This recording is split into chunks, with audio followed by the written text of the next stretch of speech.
Hello everyone, मेरा नाम है अभिषेक देव और आपका बायनोमियल क्लासेस में स्वागत है। तो हम जो linear equation in two variables के चैप्टर को पढ़ रहे थे उसी को आज हम कंटिन्यू करने वाले हैं। तो आज हम देखने वाले हैं कि different methods of solving linear equation in two variables, यानी linear equation in two variables को सॉल्व करने के अलग अलग तरीके। तो पहला तरीका है ग्राफिकली। तो एक एग्जाम्पल के मदद से हम लोग इसको समझते हैं। यहाँ पे कहा गया है कि check graphically whether the pair of equation x minus 3y is equal to 6 और 2x minus 3y is equal to 12 represent intersecting coincident और पैरेलल लाइंस। यानी ये दोनों इक्वेशन कौन से लाइन को रिप्रेजेंट करता है, या कि ये इंटरसेक्टिंग है, कोइंसिडेंट है या पैरेलल है। तो इसको चेक करने के लिए हम एक तो है हम इसको डायरेक्ट चेक कर सकते हैं। कैसे चेक कर सकते हैं कि हम लोग को पता है कि a1/a2, b1/b2 और c1/c2 के रेशियो को हम लोग निकाल सकते हैं और उसके बाद चेक कर सकते हैं कि वो इंटरसेक्टिंग कोइंसिडेंट या पैरेलल होता है। तो पहले वैसे कंडीशन को चेक कर लेते हैं। इस इक्वेशन को हम कैसे लिख सकते हैं कि x plus 3y minus 6 is equal to 0, और इस इक्वेशन को हम लोग लिख सकते हैं 2x minus 3y minus 12 is equal to 0।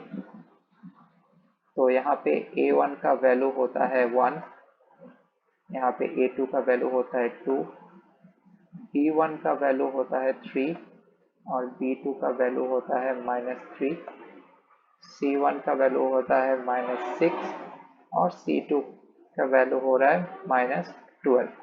तो हम लोग पहले रेशियो को निकाल देते हैं। जैसे a1/a2, इसका रेशियो क्या है 1/2, और b1/b2 का रेशियो क्या है 3/-3, जो कि है -1। ठीक है, तो हम इधर से क्लियरली देख सकते हैं कि a1/a2 b1/b2 से अलग है, यानी a1/a2 is not equal to b1/b2। और हमें पता है ये किस चीज की कंडीशन है, ये है कंडीशन इंटरसेक्टिंग लाइंस की। ये है कंडीशन इंटरसेक्टिंग लाइंस की। ठीक है, तो हमने एल्जेब्रिकली तो ये निकाल लिया कि ये लाइंस इंटरसेक्टिंग होंगे। तो अब हम इसे ग्राफिकली कैसे निकाल सकते हैं। तो ग्राफिकली निकालने के लिए हम क्या करेंगे, इन दोनों इक्वेशन को पहले यहाँ लिख लेता हूँ मैं इन दोनों इक्वेशंस को। x plus 3y is equal to 6 और सेकेंड इक्वेशन है 2x minus 3y is equal to 12। तो यहाँ पे हम क्या करेंगे कि एक वेरिएबल को दूसरे वेरिएबल के टर्म्स में लिखेंगे। जैसे यहाँ हम लिख सकते हैं y को कैसे लिख सकते हैं कि 3y is equal to 6 minus x, है ना। 3y is equal to 6 minus x, और y को हम क्या लिख सकते हैं 6 माइनस एक्स डिवाइड बाई 3। तो हम लोग ने यहाँ पे क्या किया कि y को x के टर्म्स में लिखा। सिमिलरली हम यहाँ भी सेम चीज कर सकते हैं। जैसे 2x minus 12 is equal to 3y, और y को क्या लिख सकते हैं हम, y is equal to 2x minus 12 divided by 3।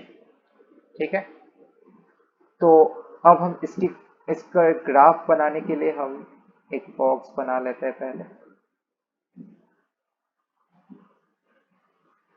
ये ऐसे, और ये एक अलग लाइन है तो इसकी ग्राफिकल रिप्रेजेंटेशन अलग होगी, तो इसके लिए एक और बॉक्स। ठीक है, तो अब हम यहाँ लिख लेते हैं पहले एक्स वाई और यहाँ एक्स वाई। तो अगर हम अगर x को हम 0 पुट करेंगे तो y की क्या वैल्यू आएगी 6 माइनस 0 डिवाइडेड बाई 3, तो y की वैल्यू क्या आएगी 2, है ना। और अगर हम यहाँ पे x को 6 पुट करेंगे तो y की क्या वैल्यू आएगी 6 माइनस 6 इज 0, तो y की वैल्यू क्या आएगी 0। ठीक है, इस वाले इक्वेशन में हम क्या करेंगे, अगर x को हमने 6 पुट किया है तो y की क्या वैल्यू आएगी 6 इंटू 2, जो कि होता है 12, 12 माइनस 12 क्या होता है 0। ठीक है, और अगर हम x की वैल्यू को 0 पुट करते हैं तो y की वैल्यू हमें मिलेगी क्या -4।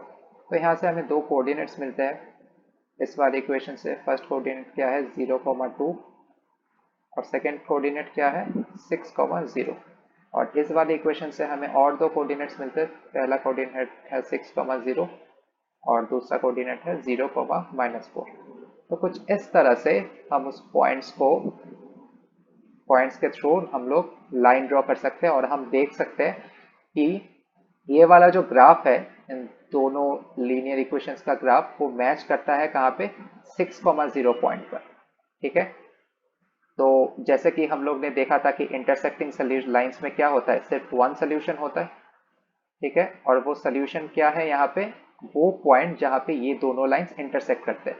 तो सोल्यूशन क्या है 6,0, यानी x के वैल्यू को अगर हम 6 ले और y के वैल्यू को हम 0 ले तो वो क्या होता है, इन दोनों लीनियर इक्वेशंस का सोल्यूशन होता है। तो जैसा कि मैंने कहा सोल्यूशन वो दो वैल्यूज होते हैं, अगर हम x की वैल्यूज और y की वैल्यूज को पुट करें तो RHS is equal to LHS होता है, यानी लेफ्ट हैंड साइड जो होता है वो राइट हैंड साइड की इक्वल होता है। तो इसको हम वेरीफाई कर लेते हैं। तो पहला इक्वेशन क्या था हमारा, x plus 3y is equal to 6। तो x plus 3y is equal to 6। तो अगर हम लेफ्ट हैंड साइड में जो कि है x प्लस 3y, इसमें हम x और y की वैल्यू पुट करें तो हमें क्या मिलती है 6 प्लस 3 इंटू 0 जो कि इक्वल है 6 के, जो कि इक्वल है राइट हैंड साइड के। तो हमें ये तो पता चल गया कि 6,0 इस पर्टिकुलर इक्वेशन का सोल्यूशन है। तो हम अगला इक्वेशन के लिए चेक कर लेते हैं। तो अगला इक्वेशन हमारा क्या है, 2x minus 3y is equal to 12। तो 2x minus 3y is equal to 12। इसके अगर हम लेफ्ट हैंड साइड को चेक करें तो क्या होता है, LHS is equal to 2 into 6 minus 3 into 0 जो कि इक्वल है 12 के, और जो कि इक्वल है राइट हैंड साइड के। तो हम ये कह सकते हैं कि 6,0 इन दोनों लीनियर इक्वेशंस का सोल्यूशन है। इंटरसेक्टिंग लाइंस, इसको हमने ग्राफिकली भी प्रूव कर दिया। हमने एल्जेब्रिकली पहले ये दिखाया था कि a1/a2 is not equal to b1/b2, और हमने ग्राफिकली भी दिखा दिया कि ये दोनों लाइंस एक पर्टिकुलर पॉइंट पे इंटरसेक्ट करते हैं। तो अब हम कुछ और मेथड्स के बारे में भी पढ़ेंगे, जैसे है algebraic methods for solving linear equation in two variables. तो linear equation in two variables को हम एल्जेब्रिकली कैसे सॉल्व कर सकते हैं। पहला मेथड है सब्स्टिट्यूशन मेथड। तो सब्स्टिट्यूशन मेथड को हम एक एग्जांपल से समझ लेते हैं। यहाँ पे कहा गया है solve the linear equation in two variables using substitution method. जैसे 2x minus y is equal to -1 और 3x plus 2y is equal to 9। Substitution method में क्या करते हैं, हम एक वेरिएबल के जगह दूसरे वेरिएबल के टर्म्स में जो हम लिखेंगे उसको इस वेरिएबल के जगह पर लिख देंगे। जैसे मैं आपको एग्जांपल दिखाऊं, जैसे 2x minus y is equal to -1। तो हम लोग y को कैसे लिख सकते हैं, y is equal to 2x plus 1, है ना। इस y के वैल्यू को हम लोग इस इक्वेशन के y में अगर पुट कर दे तो हमें क्या मिल जाएगा, 3x plus 2 into 2x plus 1 is equal to 9। तो अब हमें बहुत ही सिंपल एक linear equation in one variable मिल चुका है, क्योंकि हमारा एक वेरिएबल ऑलरेडी रिमूव हो चुका है। ठीक है, तो इस वाले मेथड को हम लोग सब्स्टिट्यूशन मेथड कहते हैं। तो इसको सॉल्व करना काफ़ी आसान है। इसको हम 3x plus 4x plus 2 is equal to 9, और ये हो जाएगा हमारा